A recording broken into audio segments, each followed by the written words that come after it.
In the previous spoiler, we mentioned that Luo Feng's astonishing progress had made him a prime target for the Zerg's assassination plans. But have you ever wondered how hostile alien races manage to infiltrate the highly guarded territories of major civilizations? One of the key reasons lies in the extraterritorial battlefield, a war zone where different races engage in brutal conflicts, providing the perfect opportunity for enemy spies to sneak in. The vast battlefield is dangerous, and lone warriors are always at risk of encountering formidable foes.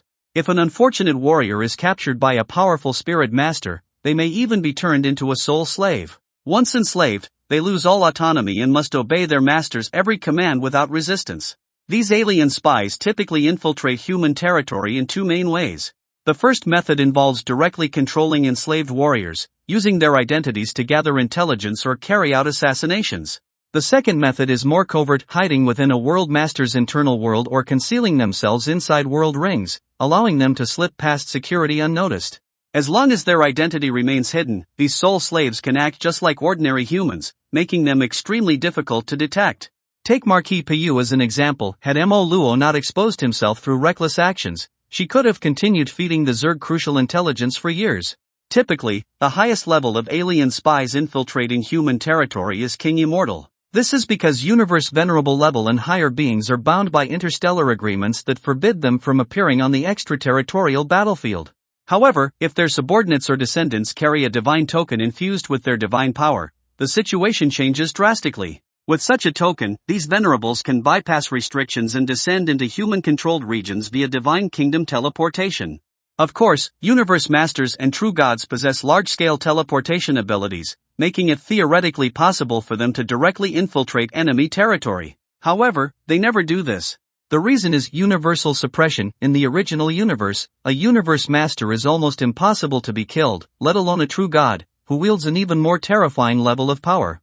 This means that if one faction were to send a high-level powerhouse to wreak havoc, the opposing faction could retaliate in the same manner, leading to endless cycles of revenge and destruction. To avoid this, most civilizations prefer a more calculated approach, planting spies and assassinating geniuses, as it remains the most effective and sustainable strategy. However, such infiltrations are rare and hard to execute. The reason is that warriors who step onto the extraterritorial battlefield, be they immortal army lords or ordinary soldiers, share one common belief: death before submission. They would rather perish than become pawns of an enemy race. If they are ever defeated and on the verge of being captured, most will self-destruct without hesitation, ensuring their dignity remains intact. After all, those who dare to venture alone into the extraterritorial battlefield are at least Marquis Immortal-level warriors, individuals with immense pride and conviction. How could they willingly submit to enslavement? Moreover, if their souls are not controlled, there remains a chance for resurrection via time reversal in the future. Successfully enslaving such powerful beings is proof of a spirit master's overwhelming might. This is why, despite King Illusion Spirit's combat strength being lower than King Jinyan's, her status remains equally prestigious. Returning to the plot, due to Hu Yanba's spatial secret technique, spies cannot use universe travel to directly reach Earth. Using wormhole travel to slowly advance over 3 years is also unrealistic. After all, Luo Feng's identity makes it impossible for him to remain on Earth for long periods. However, to break Hu Yanba's spatial restriction, a Marquis Immortal-level powerhouse is required. Exposing such a high-level warrior just to assassinate a domain master-level genius is simply not worth it. Thus, the assassination plan is temporarily put on hold. Meanwhile, after 2 months of travel, Luo Feng finally enters the solar system. During his time away, Luo Feng not only got involved in resolving Hong and Ji Qing's situation, but also spent 6 months inside a nutrient chamber, enhancing his physical body to domain master level 9. At the same time, Mo Yunvine successfully advanced to the world master level. However, since it has yet to break through to immortal level, its consciousness remains quite simple, only capable of experiencing basic emotions such as liking, pain, and happiness. As a result, it still cannot communicate with Luo Feng through words. Although the Mo Yunvine is currently Luo Feng's only world master level combat strength, his strongest trump card remains the Golden Horned Beast. Don't forget, the Golden Horned Beast's power was 1 or 2 ranks higher than the Mo Yunvine, and after over a decade of tempering and the inheritance of the Divine General, Luo Feng's Golden Horned Beast has finally fused with the 100th Blood River Crystal. At that moment, the Golden Horned Beast's right hoof claw underwent a fundamental transformation. No one expected that a World Master level Golden Horned Beast, when channeling Blood River power and stacking multiple enhancement secret techniques, could withstand the self-destruction of an immortal army lord with just its right hoof claw.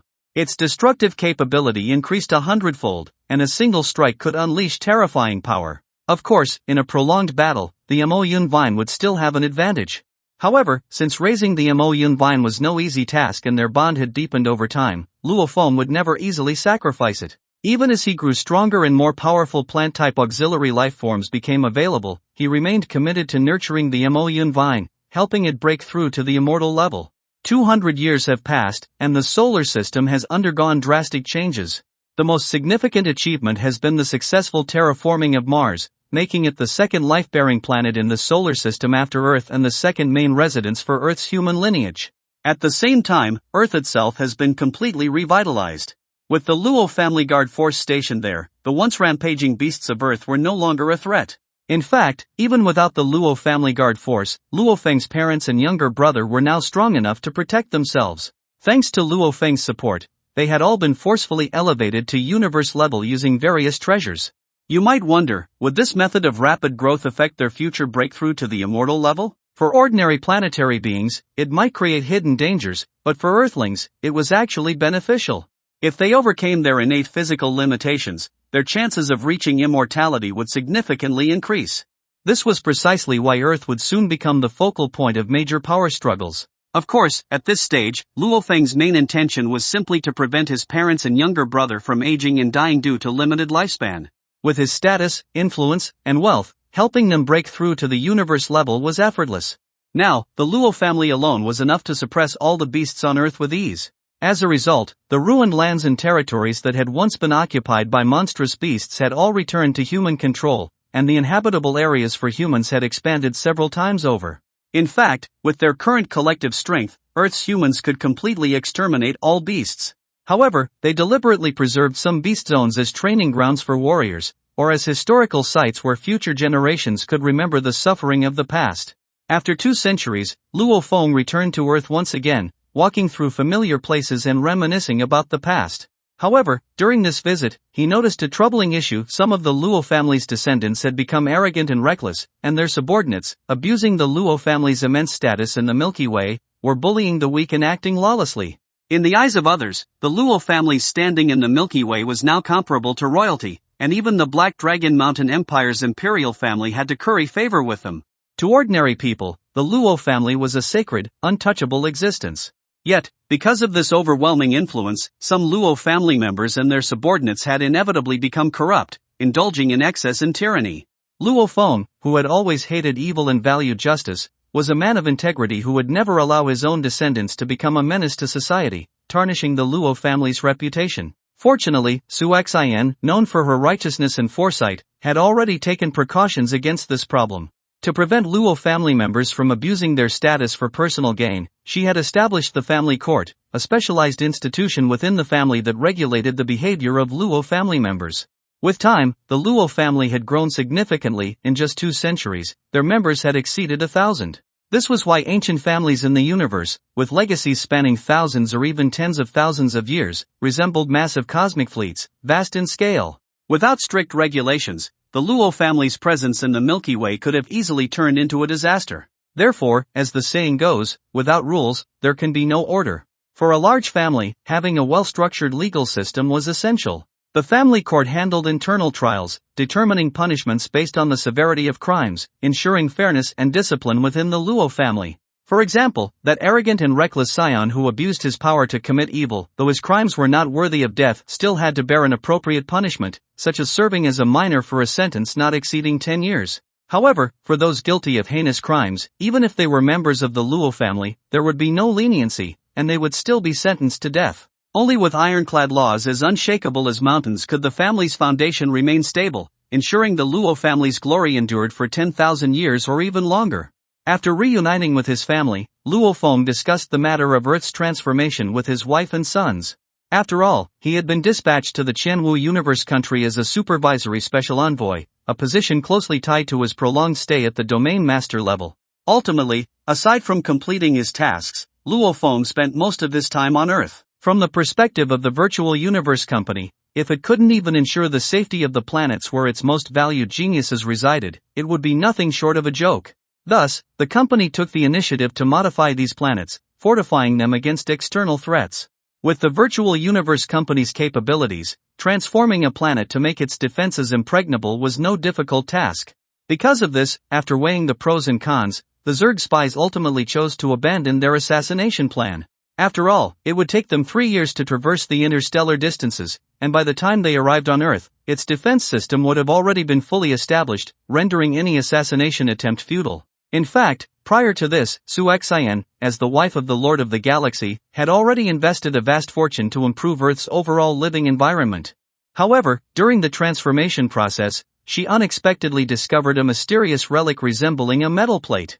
No matter how she studied it, she could not uncover its secrets. Even with the Luo family's current status, they were still unable to decipher its mysteries, which was proof enough of its extraordinary value.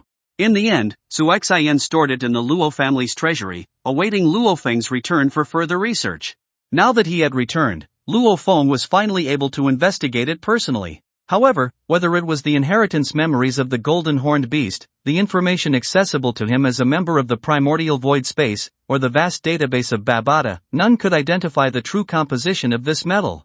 This only further confirmed its extraordinary nature, even surpassing Luo Feng's current access permissions. In an attempt to unravel its secrets, Luo Feng used his spiritual energy to probe it. He continuously channeled his spiritual energy, carefully penetrating the interior of the metal plate.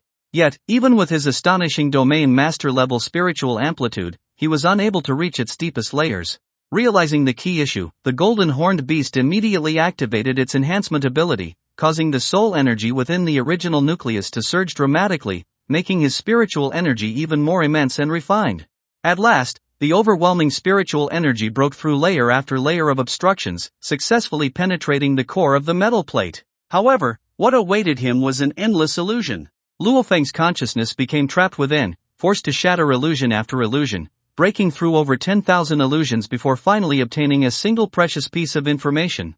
It was a string of mysterious text composed of peculiar characters.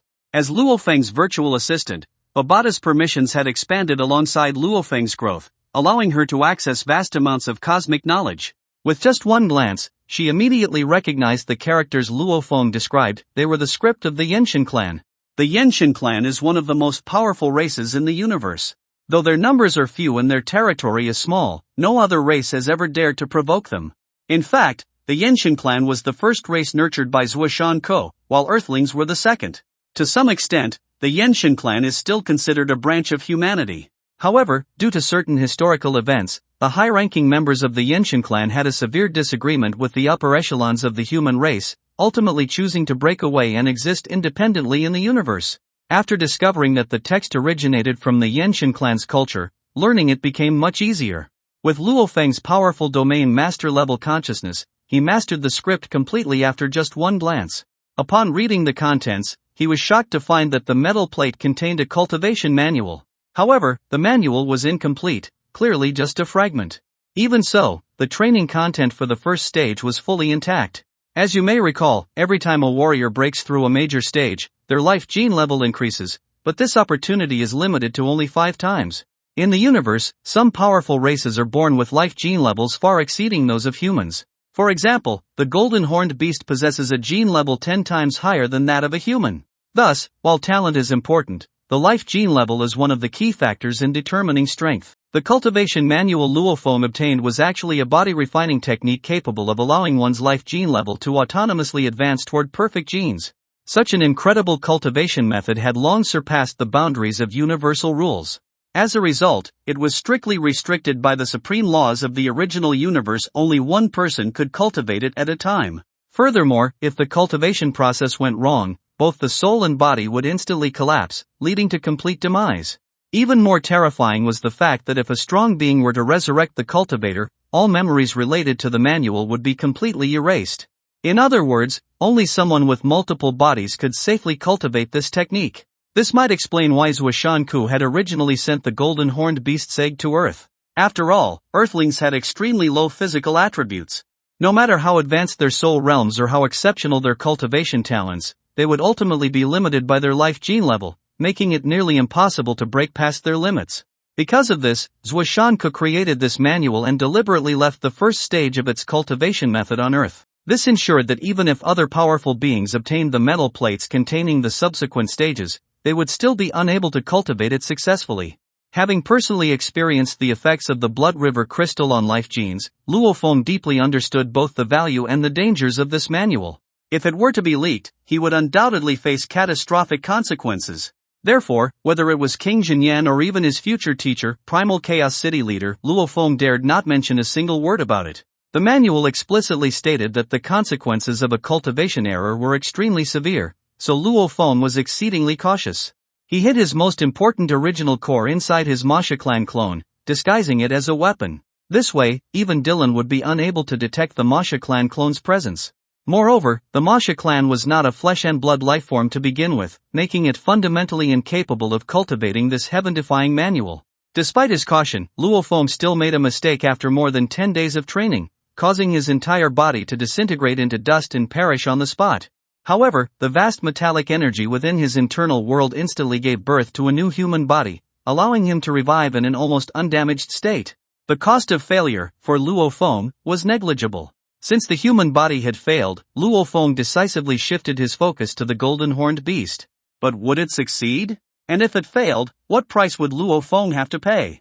Please allow me to reveal these answers in the next spoiler. Well, that's all for this video. Thanks for watching this video. Wish you a wonderful day.